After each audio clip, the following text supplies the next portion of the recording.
నువ్వు గెలవాలంటే. భార్యే నీ మిత్రుడు, ఇది మగవాళ్ళకే చెప్పారు. భార్యను బాగా చూసుకో. బాగా చూసుకో అంటే ఆమె నిన్ను చూసుకోపోయినా కాదు, ఆమె నిన్ను బాగా చూసుకునేలాగా నువ్వు చెయ్యాలి. ఆమె ఎలా ఉన్నా మేము బాగా ఎలా చూసుకుంటామండి, ఇలాంటి ప్రశ్నలు వేయకూడదు అసలు. చాణక్యుడు చెప్పిన మాట ఇది. నీ గృహంలో నీ భార్యని చిన్నబుచ్చద్దు, ఆమె తల్లిదండ్రుల్ని చిన్నబుచ్చద్దు, ఆమెకి చేత కాదని కించపరచద్దు.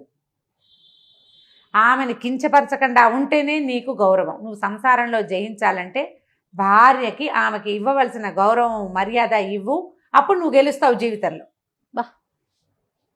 సూపర్.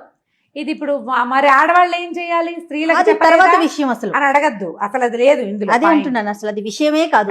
విషయమే కాదు. నువ్వు గౌరవం ఇస్తే వాళ్ళు కూడా ఇస్తారు.